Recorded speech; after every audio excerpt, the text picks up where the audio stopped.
SC/ST അവകാശ നിഷേധത്തിനെതിരെയും fund വകമാറ്റൽ നടപടിക്കെതിരെയും Hindu Aikyavedi സാമൂഹ്യനീതി കർമ്മസമിതിയുടെ നേതൃത്വത്തിൽ കളക്ടറേറ്റിന് മുന്നിൽ പ്രതിഷേധ ധർണ നടത്തി. കേന്ദ്ര സർക്കാരും സംസ്ഥാന സർക്കാരും കാലാകാലങ്ങളായി അനുവദിക്കുന്ന ഫണ്ടുകൾ വകമാറ്റി ചെലവഴിക്കുന്നത് കേരളത്തിൽ സ്ഥിരം പതിവായി മാറിയിരിക്കുകയാണെന്ന് SC/ST അസോസിയേഷൻ സംസ്ഥാന അധ്യക്ഷ KK ശോഭനകുമാരി പറഞ്ഞു.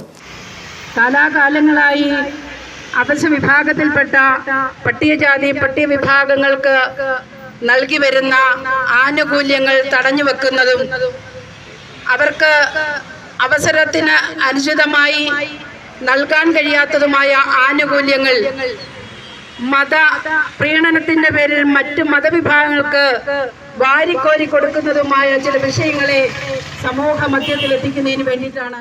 വിവിധ സർക്കാർ ഫണ്ടുകളും വിദ്യാഭ്യാസ ആനുകൂല്യങ്ങളും വിനിയോഗിക്കാതെ ലാപ്സ് ആവുന്നത് സ്ഥിരം പതിവാണെന്ന CAGയുടെ കണ്ടെത്തൽ വന്നിട്ടും യാതൊരു തുടർ നടപടികളും സ്വീകരിക്കാതെ സർക്കാരും വകുപ്പുകളും അനങ്ങാപ്പാറ നയം സ്വീകരിക്കുകയാണ്. ലംസം ഗ്രാന്റ്, വിദ്യാഭ്യാസ ഗ്രാന്റ്, പ്രീ മെട്രിക് ഹോസ്റ്റൽ ആനുകൂല്യങ്ങൾ എന്നിവയുടെ വിതരണങ്ങൾ താളം തെറ്റിയിരിക്കുകയാണ്.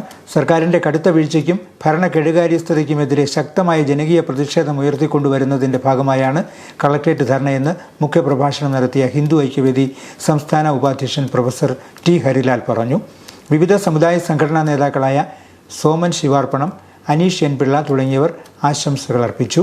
മഹിളാ ഐക്യവേദി സംസ്ഥാന അധ്യക്ഷ ബിന്ദു മോഹൻ, ഹിന്ദു ഐക്യവേദി സംസ്ഥാന സമിതി അംഗം KK തങ്കപ്പൻ, ഹിന്ദു ഐക്യവേദി ജില്ലാ അധ്യക്ഷൻ ക്യാപ്റ്റൻ വിക്രമൻ നായർ, സഹസംഘടനാ സെക്രട്ടറി R. ജയചന്ദ്രൻ, മഹിളാ ഐക്യവേദി ജില്ലാ ജനറൽ സെക്രട്ടറി സിന്ധു ജയചന്ദ്രൻ, സാമൂഹ്യ നീതി കർമ്മസമിതി സംയോജകൻ CD. മുരളീധരൻ എന്നിവർ ധർണയ്ക്ക് നേതൃത്വം നൽകി.